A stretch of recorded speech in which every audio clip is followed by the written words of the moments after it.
बहन जी नमस्कार। नमस्कार सर। क्या नाम है जी आपका? गरिमा नारोलिया। कहाँ से हैं जी आप? करेली, जिला नरसिंहपुर, मध्य प्रदेश से। संत रामपाल जी महाराज से नाम दीक्षा कब लिया आपने? मैंने 14 जुलाई 2013 में संत रामपाल जी महाराज जी से दीक्षा ली थी। संत रामपाल जी महाराज से नाम दीक्षा लेने से पहले आप क्या भक्ति साधना करते थे? सर, जब बहुत छोटे थे तब तो कोई भक्ति इतनी इंटरेस्ट से करते नहीं थे, क्योंकि बहुत छोटे थे तो दुख भी नहीं था कोई, तो भगवान में इतना इंटरेस्ट भी नहीं था। पर जैसे बड़े हुए तो फिर दुख समझ में आया, तो फिर लगा कि भगवान की ज़रूरत है, तो थोड़े इंटरेस्ट से करने लगे। मैं ब्राह्मण फैमिली से बिलोंग करती हूँ, तो हमारे यहाँ पे बहुत ज़्यादा कर्मकांड होता था, मतलब हवन वगैरह और मूर्ति पूजा बहुत होती थी, तो मैं भी उनके साथ लग जाती थी हवन में और सब कुछ में। और ऐसा है कि एग्ज़ाम के टाइम या रिजल्ट के दिन भगवान को याद कर लिया, बस इससे ज़्यादा कुछ नहीं करती थी बहुत छोटे में। हाँ, फिर मम्मी पापा बहुत ज़्यादा पूजा करते थे। वो नर्मदा जी को भी बहुत मानते थे और नवरात्रि के व्रत भी रखते थे, सारे पूजा करते थे। हमारे घर में मतलब जो रूम था एक, वो पूरा भगवान के लिए था, सारे प्रकार के भगवान वहाँ पे थे। उनका अभिषेक भी होता था और पूजन भी होती थी, और हम लोगों को भी बोलते थे कि आप भी इनकी पूजा करो। कहा जाता है कि मनुष्य जन्म में गुरु बनाना बहुत जरूरी होता है, हर मनुष्य को गुरु बनाना चाहिए। जबकि आज हम देखते हैं कि हजारों गुरु हैं हिंदुस्तान में, तो आपने उन धर्मगुरुओं में से केवल संत रामपाल जी महाराज को ही गुरु क्यों बनाया आपने? संत रामपाल जी महाराज का मैंने जब मुझे मेरी मौसी ने बताया था इनके बारे में, तो मैं इतना कुछ जानती नहीं थी। मैंने ज्ञान गंगा पुस्तक ली, और क्योंकि उस टाइम पे मैं देवी देवताओं की पूजा करके बहुत परेशान हो गई थी। बहुत छोटे में नहीं करती थी, मगर जब मम्मी की तबीयत खराब हुई थी तो मैंने भी उनके साथ देवी देवताओं को मानना शुरू कर दिया था। उनके लिए व्रत रखने लगी थी और रोज़ पूजा करके जाती थी। पापा मम्मी दोनों, मतलब जहाँ पे जाते थे हम लोग के यहाँ पे दुर्गा पाठ होता था, मम्मी की तबीयत के लिए कुछ भी होता था, तो मैं पूरे सेवा भाव से इसीलिए करती थी कि शायद इससे कुछ लाभ हो जाएगा। पर जब शक्ति माता जो हम लोग की कुलदेवी हैं, तो उनने भी बोल दिया था कि मैं इनकी रक्षा नहीं कर पाऊंगी, ये मेरे बस के बाहर हैं, तो मेरे मन से बिल्कुल भगवान हट ही गए थे कि मतलब हम तो इनके लिए दिवाली भी बनवाते हैं और नवरात्रि में इनकी पूजा भी करते हैं, और अब जब यही हमारे लिए हाथ खड़े कर देंगे तो हम कहाँ जाएं। फिर मुझे लगा कि शायद गुरु होने ज़रूरी है। मैं बहुत छोटे में मेरे नाना जी हैं, हंसा देश से जुड़े थे, उनसे भी बोलती थी कि मुझे गुरु बनवा दीजिए, पर वो उन्होंने बोला कि आप बहुत छोटी हो अभी। फिर मुझे रामपाल जी महाराज जी का सत्संग अच्छा लगा, और मैंने सिर्फ एक तत्वदर्शी संत इस टाइटल के भरोसे में वहाँ चली गई थी, क्योंकि मैंने कहीं ना कहीं सुना था कि जो तत्वदर्शी संत होते हैं गीता में, तो वो सबसे बड़े संत होते हैं, और मुझे इस टाइटल का कोई भी संत नहीं मिला था। मैं सिर्फ टाइटल के भरोसे गई थी और मुझे उनका ज्ञान थोड़ा बहुत अच्छा लगा था, तो मैंने मौसी से कहा कि नहीं मौसी, मैं भी जाऊँगी, तो इसीलिए मैंने उनसे दीक्षा ली थी। संत रामपाल जी महाराज से नाम दीक्षा लेने के बाद आपको और क्या लाभ मिले? मुझे ऐसे तो बहुत सारे लाभ हुए हैं, पर मैं आपको कुछ मेन बताती हूँ। ये मम्मी जी हैं मेरी, और 2003 से, मतलब जब हम लोग नए घर में शिफ्ट हुए, तभी से इनकी बहुत ज़्यादा तबीयत धीरे धीरे ख़राब होना शुरू हुई। पहले तो हम लोगों ने इतना नॉर्मल, मतलब ज़्यादा डीप लिया नहीं, फिर लगा कि इसका इलाज कराना ज़रूरी है, तो हम लोग ने बहुत जगह इलाज भी कराया। कोई डॉक्टर ने कोई बीमारी नहीं बता पाए कोई एक प्रॉपर, सब एक्सपेरिमेंट ही करते रहे। कोई ने बोला कि इनके पैर की हड्डी बढ़ रही है तो वहाँ इंजेक्शन लगेंगे, फिर कोई डॉक्टर बोलता कि नहीं, इनके जो बैकबोन है उसमें गैप है तो उसमें टीके लगेंगे। कोई कुछ बोलता, कोई कुछ बोलता। इलाज सब करने को तैयार होते थे, पर बीमारी कोई नहीं बता पाता था कि इनको हुआ क्या है। तो इसके बाद हम लोग ने कम से कम 10 साल, फिर उनसे इलाज नहीं हुआ तो फिर हम लोगों ने झाड़ फूँक का सहारा लिया।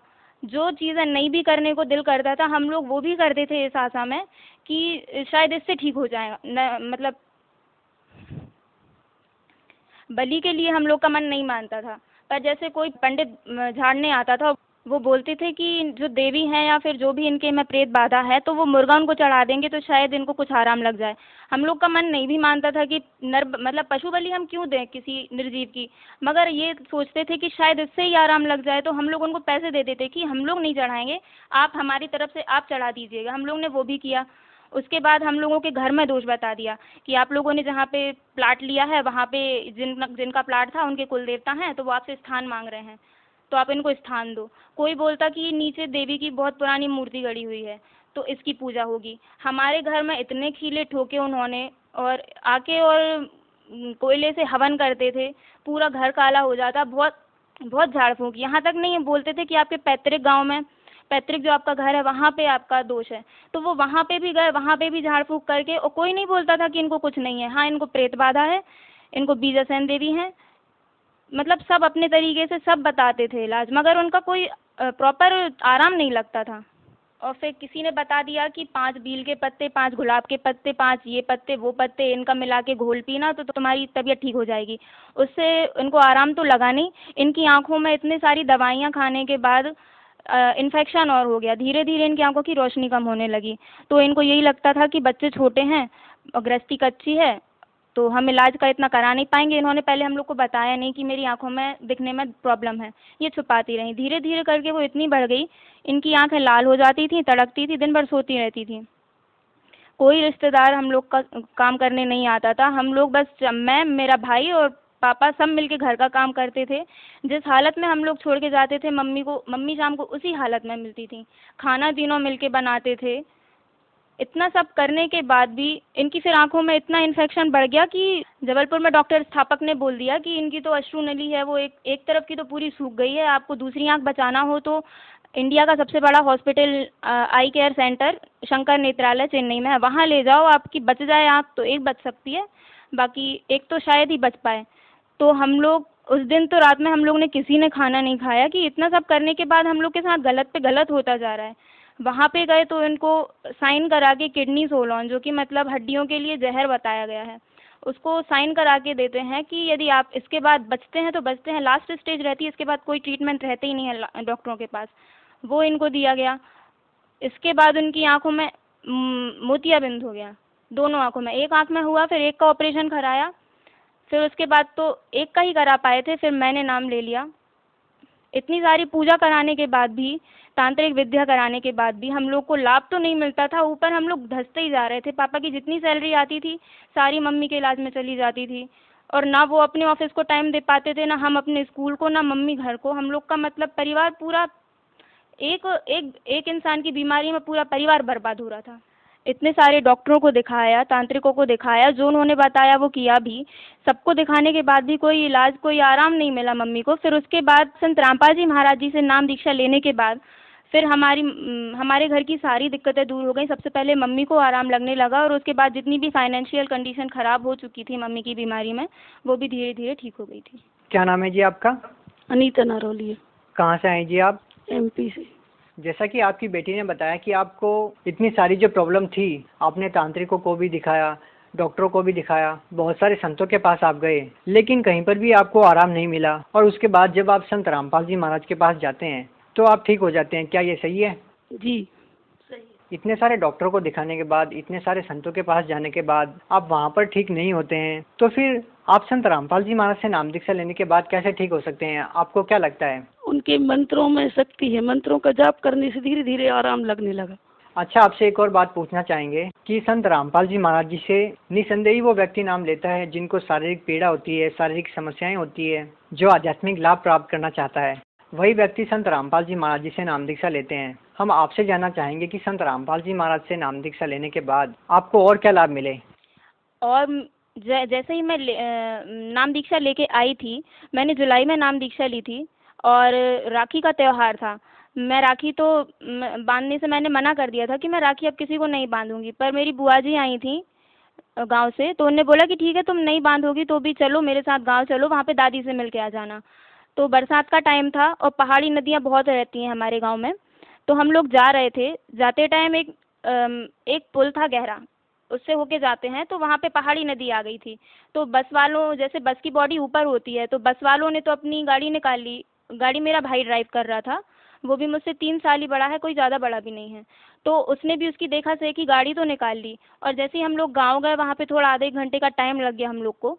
लौटे तो फिर वो नदी इतनी बढ़ गई थी कि हम लोग के सामने से गाय और बछड़े बहते जा रहे थे। कोई भी वहाँ पे मतलब पैदल और किसी भी तरीके से, बस वालों ने भी जाने से मना कर दिया था कि नहीं अब इसके आगे बस नहीं जाएगी, अब नदी बहुत बढ़ चुकी है, यदि हम जाएंगे तो हम बह जाएंगे। फिर भी उसके बाद क्या पता कि किस तरीके से लीला होनी थी परमात्मा की, हम लोगों के भाग्य में कुछ इस तरीके की दुर्घटना लिखी थी। मेरे भाई का दिमाग फिरा, उसने कहा ठीक है मैं गाड़ी निकाल के देखता हूँ। तो मैंने नाम लिया था। उस गाड़ी में मैं भी थी, मेरी चाची थी और हमारा पूरा परिवार था, बुआ जी भी थी, सब लोगों थे। मैं मंत्र जाप कर रही थी और बोल रही थी, हे बंदी छोड़, हे सदगुरु रामपाल जी महाराज, आज मेरी रक्षा कर लीजिए। मेरे साथ मेरा पूरा परिवार चला जाएगा और ये भाई मान नहीं रहा है वापस जाने को। उसने गाड़ी निकाली, फिर भी इतनी तेज बोलेरो गाड़ी थी, उसकी बॉडी भी ज़्यादा ऊपर नहीं होती है, तो इतनी तेज वहाँ से निकली गाड़ी और जैसे ही एक लहर आई, हम लोग वहाँ पे बह गए। गुरुजी ने, संत रामपाल जी महाराज जी ने इतनी रक्षा की हम लोगों की कि वो जो गाड़ी का टायर था वो वहाँ से एक छड़ निकली थी, उसमें फंस गया और फंस जाने के बाद भी हम लोग उसके आगे निकल गए। आगे चल के थोड़ी दूर पे वो पंचर हो गया। यदि वो पंचर नहीं होता या फिर उसमें फंसता नहीं तो भी हम बह जाते, और यदि वो पहले पंचर हो जाता तो हमारी गाड़ी ही नहीं निकलती। उस दिन तो हम लोगों की सबकी मौत थी। बंदी छोड़ ने हम सब लोगों को जीवन दान दिया। बहन जी, आज संत रामपाल जी महाराज जी इन बातों को लेकर काफी सुर्खियों में रहते हैं कि जो भी उनसे नाम दीक्षा लेता है वो नशा छोड़ देता है। लाखों लोगों का नशा छुड़ाया है संत रामपाल जी महाराज जी ने। क्या आपको इस बात को लेकर के कोई अनुभव है? संत रामपाल जी महाराज जी को लेकर क्या आपके परिवार में कोई नशा करता था जिन्होंने संत रामपाल जी महाराज से नाम दीक्षा ली हो? हाँ जी, हम लोगों के यहाँ पे बिल्कुल, मेरे पापा भी नशा करते थे, मेरे दादाजी भी नशा करते थे। पापा जी सिगरेट भी पीते थे और तम्बाकू भी खाते थे और पत्ते भी खेलते थे। उसके कारण मम्मी पापा की कई बार झगड़ा भी हो जाता था, पर फिर भी वो छोड़ते नहीं थे। उनने कई बार भागवत में संकल्प भी कर लिया था कि मैं आज से तम्बाकू नहीं खाऊंगा, पर फिर भी उनकी संकल्प करने के बाद भी वो एक दो दिन छोड़ जाते थे और फिर उसके बाद फिर से खाने लगते थे। उनको प्रॉब्लम हो जाती थी गैस की, तो उसके कारण हम लोग के घर में लड़ाई भी होती थी। मेरे दादाजी की उम्र 80 साल हो गई थी। उन्होंने 4 साल की उम्र से तंबाकू खाना शुरू किया था, पर नाम उन्होंने भी नर्मदा परिक्रमा में कई बार तंबाकू छोड़ी। वो खुद से कोशिश करते थे, उन्हें समझ में आता था कि ये गलत चीज़ है, पर आदत पड़ जाने के कारण वो लोग छोड़ ही नहीं पा रहे थे। उसके बाद जब से उन्होंने संत रामपाल जी महाराज जी से नाम दान लिया, तब से उनकी भी उसी दिन से तंबाकू छूट गई। वो कुछ नहीं खाते अब। आपके पापा जी?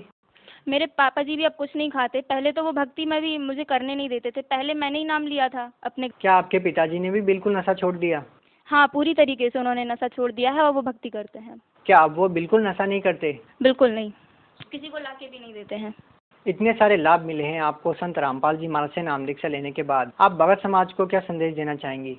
भगत समाज से मैं निवेदन करना चाहूँगी हाथ जोड़कर कि जो अपना पैसा इतना सारा और अपना टाइम, मानव जीवन का अमूल्य समय, ये नकली संतों के पास बिना किसी ठोस ज्ञान के व्यर्थ करते हैं और ये झाड़ा फूकी या फिर कुछ में भी अपनी बीमारी का इलाज ढूंढते हैं, तो आप लोगों से तो निवेदन है, आप लोग भी समझते होंगे कि पैसा हर बीमारी का इलाज नहीं है। हम लोगों ने तो पैसा पानी की तरह बहा के देख लिया था, झाड़ फूक में भी सब कहीं, पर आराम वहीं मिला जहाँ समर्थ की शरण में। संत रामपाल जी महाराज ऐसे संत हैं जो गीता से और वेदों से तत्व ज्ञान आपको सार सार पूरा छांट के बताते हैं। इसके पहले तो हम लोग गीता जानते भी नहीं थे।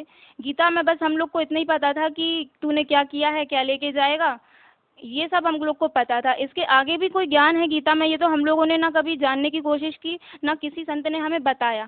वो बता देते थे उल्टी सीधी साधना, उनको करके कोई फायदा नहीं हुआ। बहन जी, जिस तरीके से संत रामपाल जी महाराज जी ने आपके पिताजी का नशा छुड़वाया है, आपके दादाजी का नशा छुड़वाया है, और जिस तरीके से आपकी माताजी भूत प्रेत से परेशान थी और भी बहुत सारी बीमारियां आपके परिवार में थी और इन सब समस्याओं से निजात दिलाई, एक ऐसा संत जेल में है, आप सरकार से क्या कहना चाहेंगे इस बारे में? आप सरकार से मेरी यही प्रार्थना है कि संत रामपाल जी महाराज इतना परोपकार का काम कर रहे हैं, बिना नशा मुक्ति केंद्र के, बिना किसी के, वो इतने लोगों का नशा छुड़ा रहे हैं, इतने दहेज निरोधी नियम उन्होंने दिए हैं अपने भक्तों को और वो दृढ़ता से मान भी रहे हैं।